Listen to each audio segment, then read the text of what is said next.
యాదాద్రి భువనగిరి జిల్లా సంస్థాన్ నారాయణపురం మండలంలో సునకాలు రెచ్చిపోయాయి. పుట్టపాక గ్రామ పంచాయతీ బట్టోన్భాయ్ గూడెం వద్ద మేకల మందపై దాడి చేశాయి. వీధి కుక్కల దాడిలో 13 మేకలు మృతి చెందాయి. మరో 10 మేకలకు గాయాలైనట్లు బాధితుడు ఈదెల శ్రీకాంత్ తెలిపారు. చనిపోయిన మేకలు సుమారుగా 1,50,000కు పైగా విలువ చేస్తాయని వెల్లడించారాయన. గాయాలైన మరికొన్ని మేకల పరిస్థితి విషమంగా ఉందని, తమను ప్రభుత్వం ఆదుకోవాలని శ్రీకాంత్ కోరుతున్నాడు. ఇదిలా శ్రీకాంత్. మీ నాయన పేరు? ఇదిలో నరసింహ. ఎన్నెళ్ళు ఉంటాయి నీకు? నాకు 26 ఉంటాయి. 26. ఏ ఊరు? మాది పుట్టపాక, అంటే బట్టోన్ నుండి. ఇప్పుడు ఈ గొర్రెపిల్లలు 13 చచ్చిపోయినాయి కదా, మీయేనా?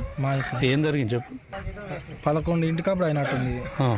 అంటే ఎన్ని గంటలకు తోలిండ్రు ఇంట్లో? సాయంత్రం 6కి తోలుతాం. ఇంటికి పోయినాం, ఇంటికాడ ఉన్నాం. ఇక నైట్ 12కి లేస్తారు. కెమెరాలో చూస్తే అన్ని ఇట్లా ముత్తుకు చూస్తే వస్తారకే అప్పటికే అన్ని చచ్చిపోయినాయి. 10కి గాయాలైనాయి. ఎట్లా? కుక్కలే వచ్చినాయి. కుక్కలు? ఈ ఊర్లో కుక్కలు? ఊళ్ళే. ఎన్ని రావచ్చు?